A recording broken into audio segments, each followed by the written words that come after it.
Glad to see you here today. My name is Eileen Houston Stewart, and I'm the Chief Communications Officer, Community Engagement for the Kansas City Public Schools. We're so glad that you're here. If all the TV people are ready, you have your white balances and mics on, and everybody's ready to go, then we'll begin our news conference today. Dr. Green will speak. We'll hear from our board chair, Mr. Eric West, and then we'll open it up for Q&A from the media. So welcome, Dr. Green. Thank you, Eileen. Greetings, everyone. Pleasure to see you here today. I want to thank you for joining us on this occasion. It's an important moment in the Kansas City Public Schools, an important turning point, as I refer to as the Renaissance for the Kansas City Public Schools. First of all, I want to recognize some folks who've joined us here today. First and foremost, the chairwoman of the board of my house, my lovely wife, Miss Kimberly Green. I want to recognize her as being here today. No offense, Mr. Chairman, but first things first. I know where I understand. All right. Also, the chair of the Kansas City Public School Board, Mr. Eric Leonard West, and the board of directors who are here. He's going to introduce them later on in the program, and also members of the Kansas City Public School Cabinet and employees who are here. I want to acknowledge them, and also I'll be identifying my cabinet members and having them stand later on in the program. Also want to acknowledge that Dr. Tony Stansberry, the Regional Director for the Missouri Elementary Education Department, is here in the audience, and we're pleased that he's here today.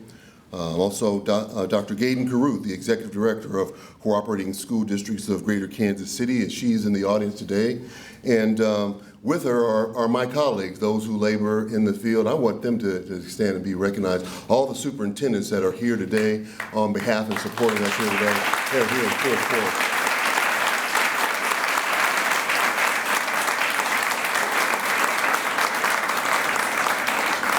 Also, Ms. Andrea Flinders, who's president of the AFT and the school-related personnel. I think I saw her somewhere earlier today. She's back there. It's good to have her here. And we have a number of parent representatives here from the DAC and from the advisory group. And let's have all the parents who are here, part of that DAC and part of the advisory group, just stand and raise your hand and something like that. That's right. Very good. And there are some members of my kitchen cabinet or Civic Advisory Council, the Superintendent's Advisory Council.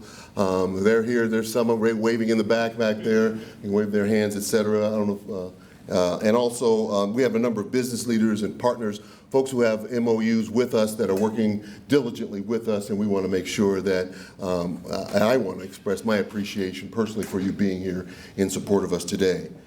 We're here today to talk about, though, more importantly, the more than 16,000 students in the Kansas City Public Schools and how they're doing in the area of academic achievement. We have data from the state that reflects that we've made unprecedented gains in this area and demonstrates that we're closer to full accreditation, closer to that than we've ever been in the history of the school district. The playwright, James Baldwin, once indicated that you need to know from whence you came, and if you know from whence you came, then there's absolutely no limitation to where you can go. And so part of my message today is to look back a little bit as to where we have been and from whence we came, because when you're dealing with what we had to deal with over this past couple of years, it was a tremendous struggle, a lot of hard work on the part of my cabinet and working with DESE. We know that there's a tremendous weight on our shoulders as we move forward, but I think we are responding to that challenge in ways that I think are positive and productive. So it was only about 24 months ago, in all ways that matter to the state accountability system, that student achievement had bottomed out and was at an all-time low in this school district. We had met only 3 of the 14 accreditation standards under MSEP 4, and none of those standards were tied to academic achievement in test score performance. Our attendance rate was below 90%. Our stated dropout rate was 28%, exceeded that. And finally, we had just closed 30 schools.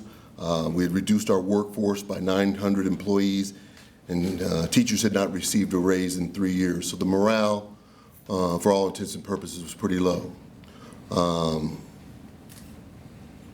By that time, we were also given the designation of uncredited status by the Department of Elementary and Secondary Education, which marks one of the darkest days for this district. But today's a brighter day in Kansas City Public Schools. And today I'm proud to say that our attendance rate and graduation rates are on the rise. Teacher salaries have improved and they've received raises according to that. Not only do we have a strong and compelling case for receiving a provisional accreditation status, but we're perched and poised for full accreditation over the course of this school year. You can applaud, please.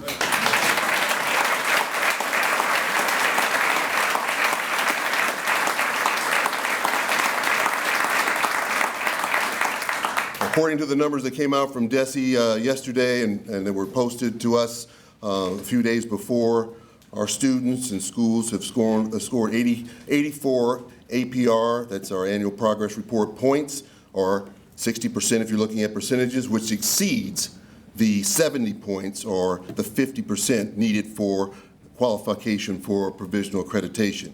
And let me just those of you who like numbers, lay this out in numbers. When we first received our report, our draft that the DESE gave to us back in September, and I'm going to talk a little bit about that when Dr. Stansberry was the messenger for that draft, we were at 27.5 points along a 140-point scale. We are now at 84 points. That constitutes a 56.5-point jump this year. So I think we are making a declarative statement about our trajectory and our direction. Or if you look at percentage points, it was 19. We were at 19.6 percentage points. We've moved to 60 percentage points. That's a 40.5% increase this year. And we're not done by any means yet. There are many people to thank for this accomplishment that we've made. I want to take the time especially to thank the team that I rely on the most, my cabinet members. That's the team that I rely on the most. This is the brain trust of this organization. I don't make a decision without conferring with some part or all of them. They are my team. I want them to stand and be recognized. The Kansas City Public Schools cabinet members.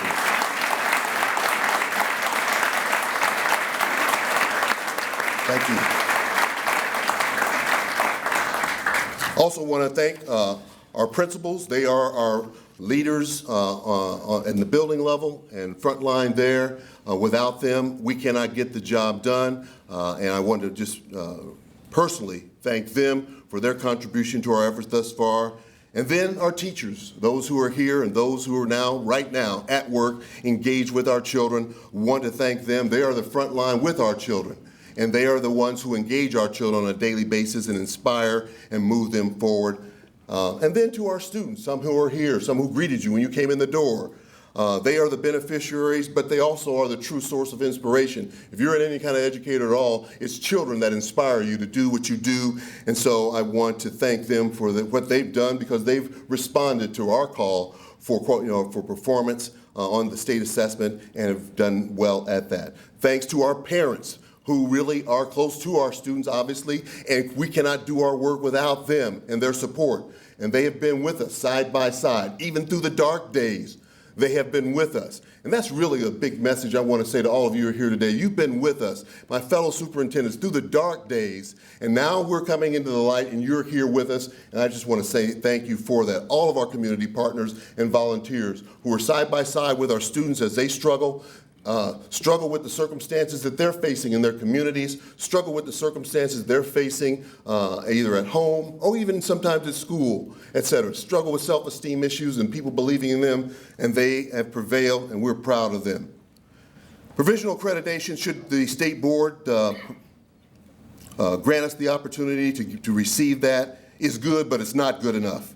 Today we're more excited about what we're going to do to reach full accreditation and go beyond that. The successful performance under the MAP or any other assessment system is a means to an end, but it should not be, and it will not be, the end itself for the Kansas City Public Schools. But one thing I want everyone in this room to take away from them, take away with them, is that what we accomplished, because a lot of people will look at that, is not an accident. It was by design, it was very strategic, it was very systematic, it was very intentional, and we will be that way going forward. To reach the point that we did today was a constitution of hard work and dedication in collaboration with each other as teachers, as superintendents, as principals, as community partners, etc. We also had to work very closely with DESE, the State Department of Education, and I want to take the time to thank Dr. Tony Stansbury. Let's stand and give him a round of applause, Dr. Tony Stansbury. I want to take the time to thank him.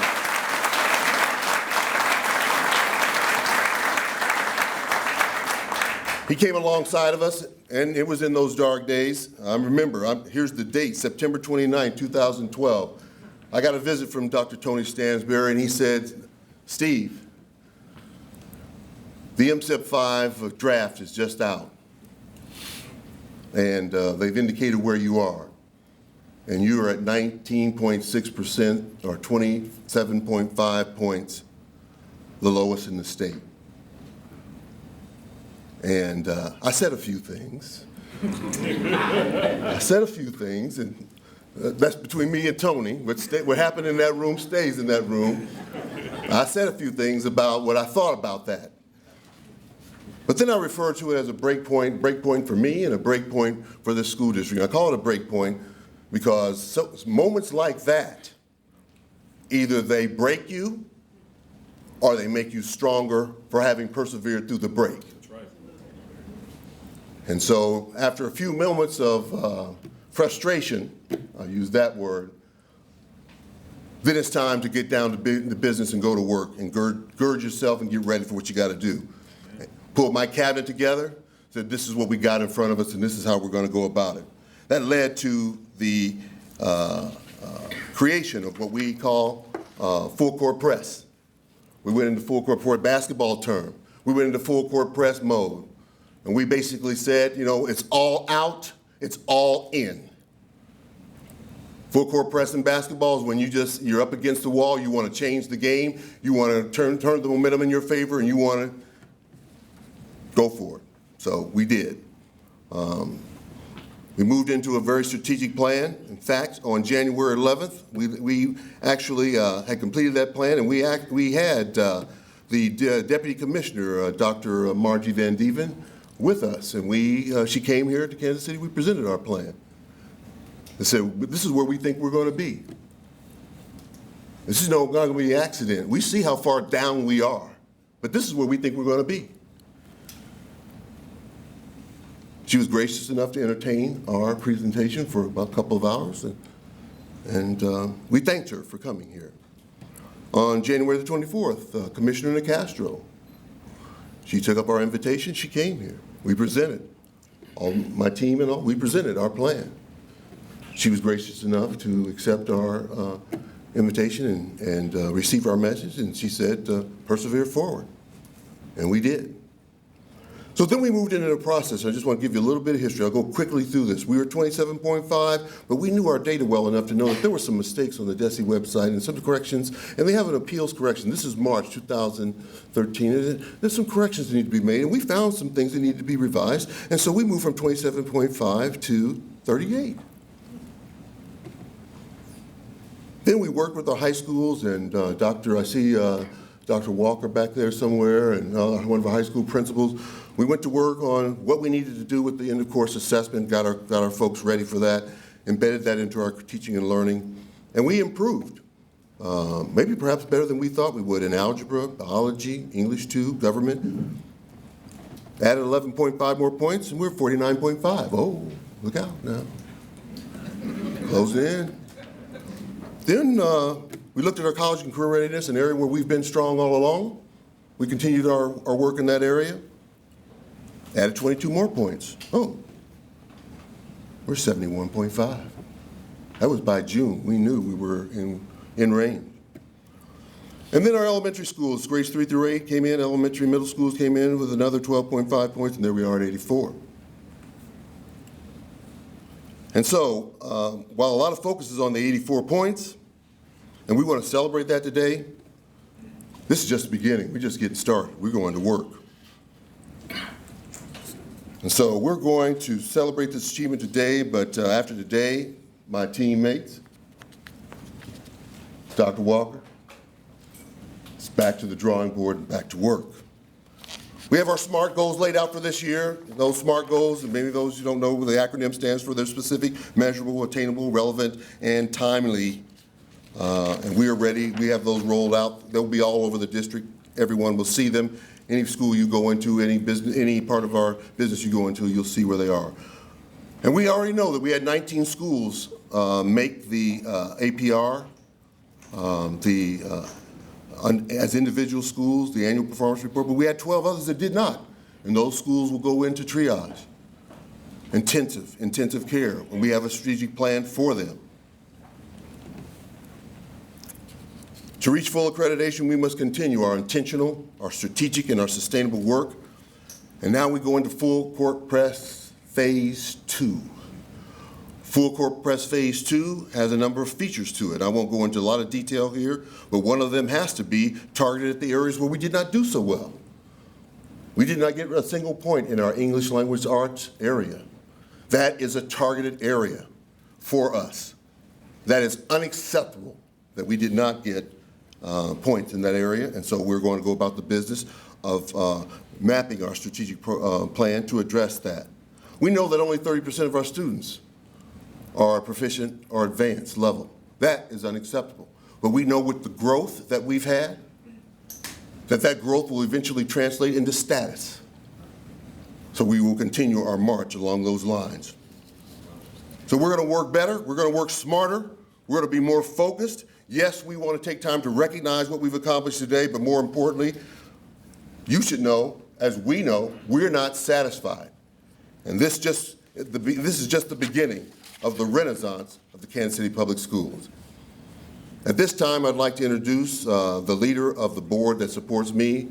I am tremendously proud of these board members because they have helped me and stood by me when I've made some tough choices in personnel, tough choices around money management, and they stood with me in the midst of those choices, and they trusted me to be good stewards of our taxpayer dollars and to move us in the right direction, and trusted my team. So at this point, I'd like to bring forth Mr. Eric Leonard West, the chairman of the school board for the Kansas City Public Schools, and he will give his remarks on this matter of our celebration today. Mr. West, the floor is yours.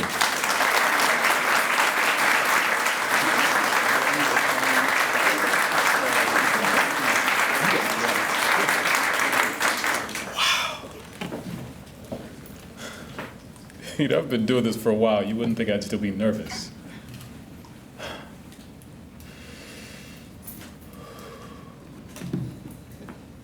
The closest to full accreditation this district has ever been in the time that DESE has been measuring accreditation the way it does now. It's an amazing thought.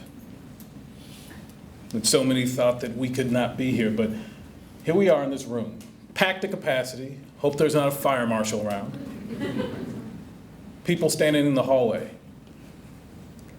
Tears, joy, hugs, surrounded by the excellent artwork of our scholars, here in this amazing citadel of achievement, Paseo Academy, buoyed by the hard choices of our administration, our faculty, our staff,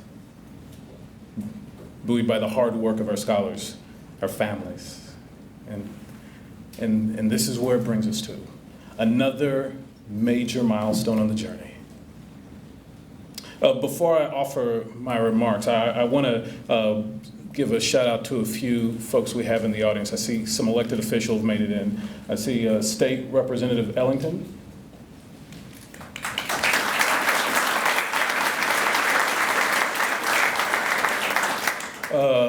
My city councilman, 3rd District, Jermaine Reed.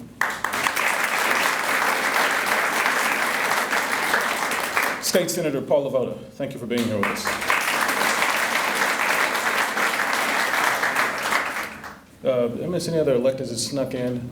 And I also, I don't stand here absent the hard work of the members of the Kansas City Public Schools Board of Education. And so if you'll just stand or remain standing as I call your names. Board Member Montero. Board Member Heil. Board Treasurer Jackson. Board Member Rogers. Board Member Evans.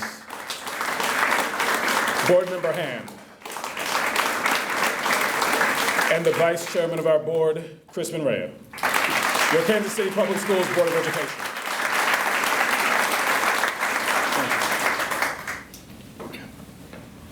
And so the work of governance is one that involves setting a vision and creating the limitations outside of which the administration cannot go. Basic limitations like make sure that we have a balanced budget. But really the work of governance is about the goal setting. And so 2 years ago, this board sat down with the superintendent and said, here's the vision that we have, that we want to be a district that is so far beyond full accreditation that it is unusual for our scholars to graduate absent having a fair measure of college credit or AP credit or IB credit. That's the vision that we have, that all of our scholars are career, college, or workforce ready. And so 2 years ago, we sit down with our superintendent and we said, Dr. Green, tell us in this next year, how much closer can you move us toward that goal? And he gave us a prediction. And a year later, when the scores came back, he and his team had nailed it. They said what the job would be, and they went out and they got it done. It wasn't a fluke, it wasn't an accident, it was intention. It was hard choices and hard work.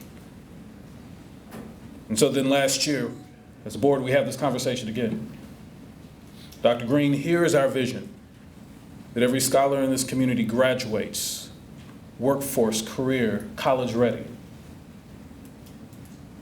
How much closer to that goal can you get us by August 2013?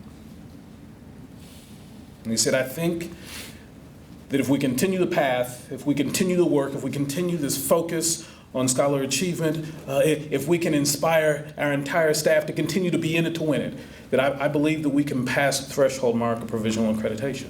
I think I can get us to 70 points. And so they went out and they did the hard work that achievement demands. And today, obviously, we stand in this room excited that as we move toward that greater vision that this community has for our scholars, that Dr. Green and staff invested in our scholars in such a way that when the score came back, today, rather than being merely at 70, he has exceeded that work, and we're at 84 points, the closest this district has ever been on its path to full accreditation. I am so proud of the work of this board, but I am extraordinarily proud of the work of Dr. Green and his team. And I look forward to the day about 3 years from now when we're all crowded back in this room, all of these people who stand here not just because there's free cake and punch, because there's not, but because that each of you have made a small investment. Each of you are bought in. And you put your chips down at a time when so many others were walking away, but you were in this room now because you knew what was possible for our scholars. And so now you are rightfully here to celebrate this next step, this next milestone on the path to that greater vision. And so it's appropriate that we come together today to celebrate. We celebrate because milestones are worth celebrating. But this is not the destination we seek. And so tomorrow morning, we start the work. 9 a.m., 9:30, what do we pick? 9 a.m. tomorrow morning. I'll see members of the cabinet, Dr. Green, the school board. We'll be back together again at a board retreat, having the exact same conversation one more time. Here is the vision. How many steps toward that vision will we be able to take next year? That's the work of governance. It's not about going into classrooms and trying to tell teachers how to teach or principals how to run their buildings. It's not about trying to micromanage the dollars and make sure that funds go somewhere. This board has demonstrated not only the discipline to stay in their lane, but the vision to guide a community. I'm so proud of your work. I'm so proud of the scholars. I'm so proud of our administration. Thank you so much for being here. Before I sit down, I want to thank Dr. Green in a slightly different way because, this work is fun, and so every now and then we have to have some fun with it. If I could invite to come up, however, All of our scholars, all of our parents, all of our teachers, if you're in the room, if you could make it past the army of cameras, if you could come forward, all of our scholars, I know there's a whole phalanx of you I saw around here, all of our young people, all of our parents, our teachers, if you could come forward, because even though we're proud of the work that Dr. Green has done, it's not work that he's done alone. And so I just want to take a moment, you know. Oh, yeah, come on, don't hide, I see you. Come on. Stand right here, stand right here. Our parents, our teachers, our scholars, stand right here, because this is not just a victory that is won, you know, by people in the school district. This is a milestone that you've earned. And so as I bring Dr. Green up, you know, we have a bit of a report card to extend to him. I just want to be clear that we're extending this to you all. Dr. Green will just be receiving it on your behalf. Because it's important to be official. Dr. Green, congratulations.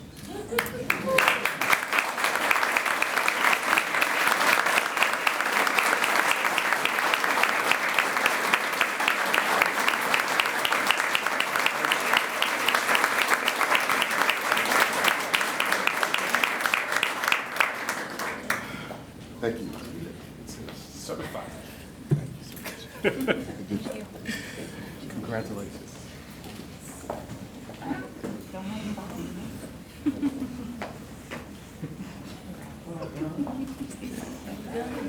Yes.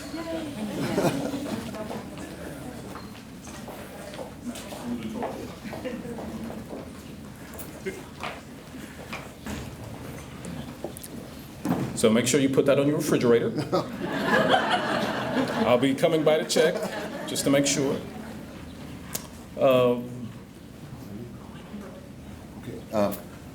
I think in order of the most important folks that are here for us, the students, we have a student station, and they are going to ask the first questions and then lead the charge here. So, as a Kim? college-bound student in the Kansas City Public Schools, what does provisional accreditation mean for me as well as my peers? Well, in many ways, it means the same thing that it would mean otherwise, since accreditation for a district is very, very different than for an individual school. So your school being fully accredited will, your degrees, your scholarships, all that continues uninterrupted. It certainly, though, I think will affect the self-esteem of your colleagues as they move about the city and other places, et cetera. So in that regard, to the degree that it affects them in terms of their perception of themselves and inspires them to go forward, I think it serves them well, but it will not have any kind of technical effect on their scholarship opportunities or their diplomas or anything like that. Dr. Green, for most of the school year, or the last 50 years, you said we're going to move towards provisional accreditation. We're on the move. We're making it happen. Okay, you got your 84 points. You're at 60%. Should give you provisional accreditation. But Commissioner Castro was quite clear yesterday. Nobody's going to be reclassified this year. Nobody's going to be reclassified next year. Maybe it's going to be 3 years down the line before this happens. So you remain an unaccredited district, and you're going to remain that for a while. I think a lot of people thought that would change instantly. No, I knew it wouldn't change instantly. I knew we'd have to make an appeal because only the state board can award that. Commissioner Castro cannot, nor can my own school board cannot. It takes a state board decision. And all I have asked for is an opportunity, which I think will be granted, to come before the state board and make an appeal.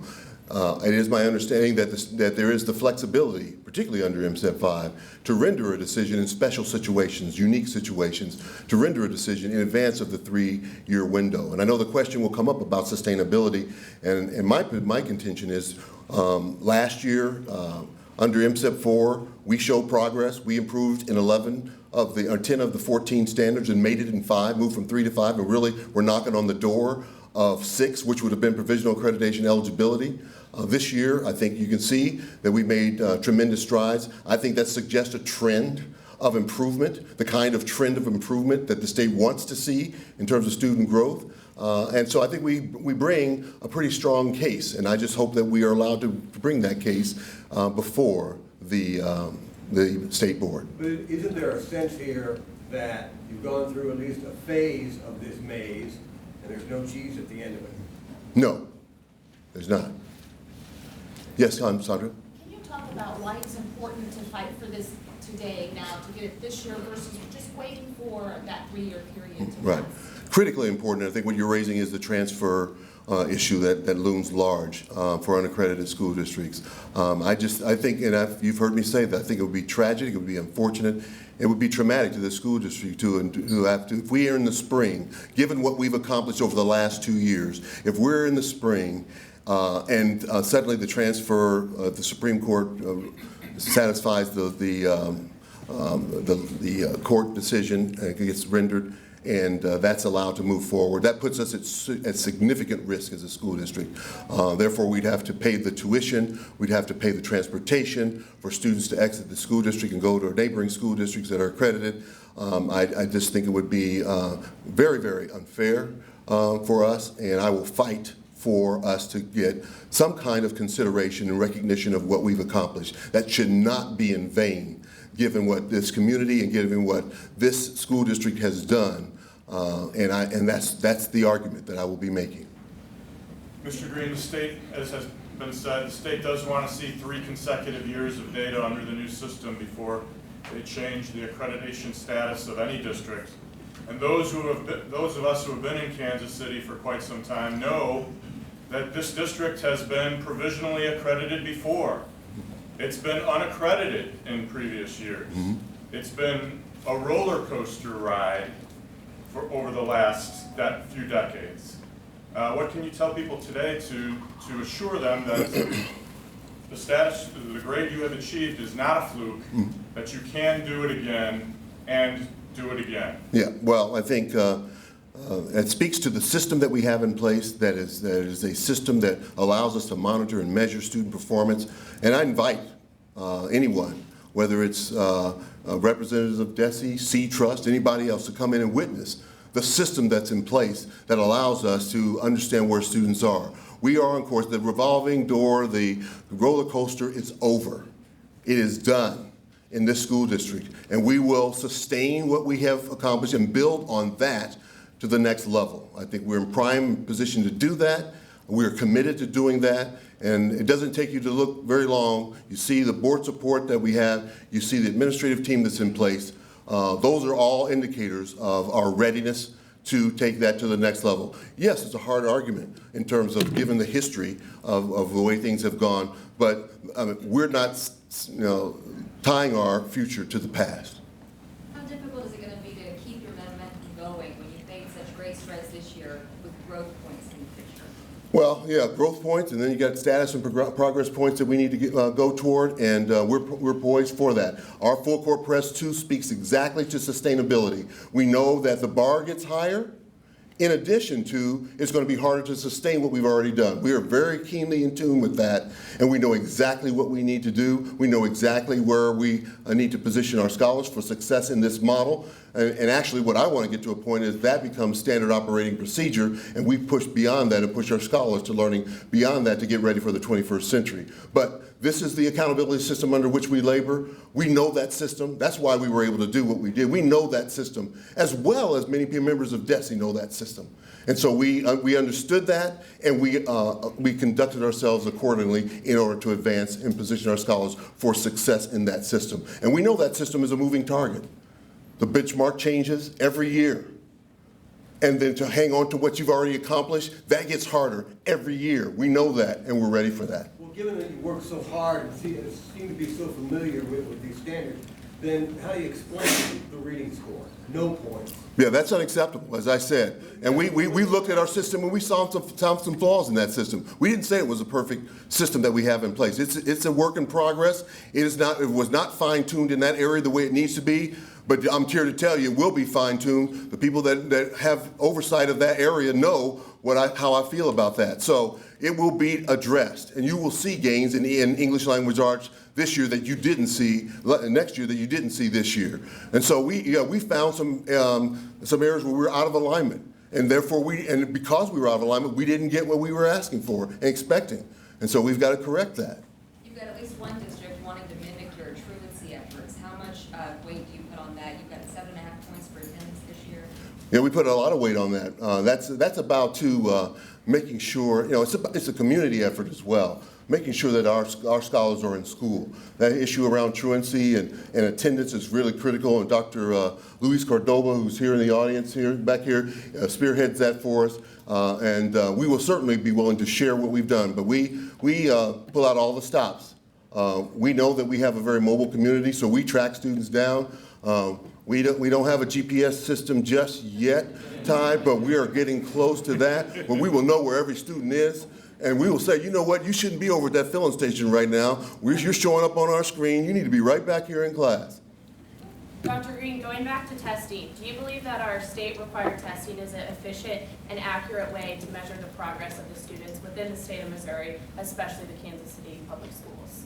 Very good question. I think it measures some things, and it does, it does recognize student growth, but it like all assessment, I don't think there's a perfect assessment that captures a lot of the things that we value. So there's no one-size-fits-all assessment. It measures some things. Those are the things that, as a state, we've said are valued in terms of some of the numeracy skills and literacy skills and logic skills. It does measure those, and we recognize what it is. But we also recognize that there's not a lot of creativity, which we say that's important in the 21st century. There's not a lot of collaboration, which we say. So we know that there are limitations. We have to work with what we have, and then we have to push our scholars beyond that. One more, Dr. Green. How do these improving scores not only affect our schools, but our community? Do you believe the success of our students are a reflection of an improving Kansas City area?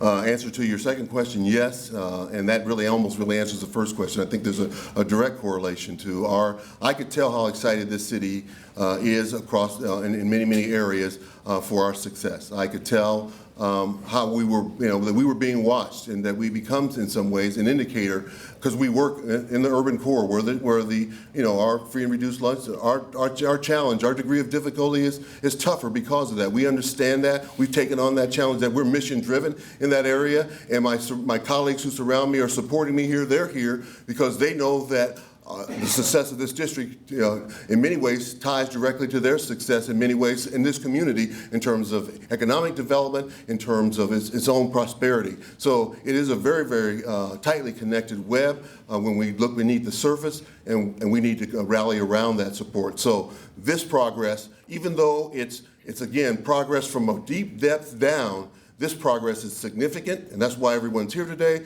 but it's just the beginning. We must carry through and fulfill the renaissance of this school district, and all boats will rise and will benefit from it.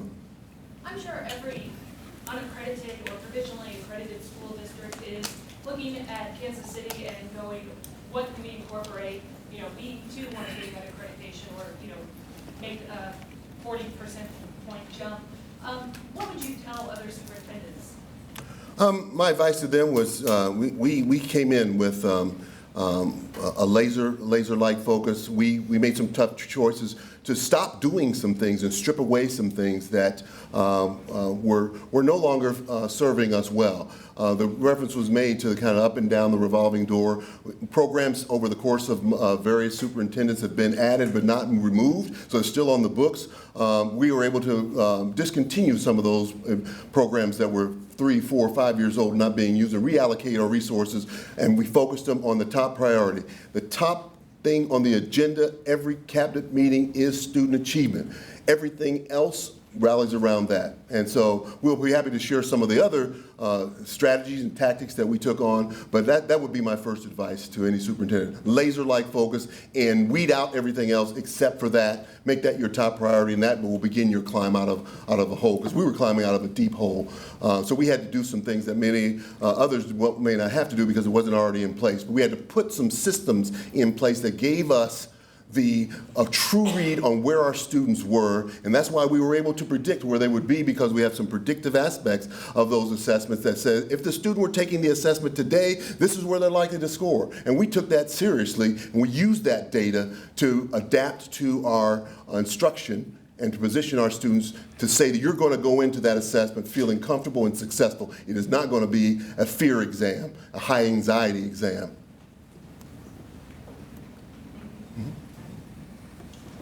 That was easy.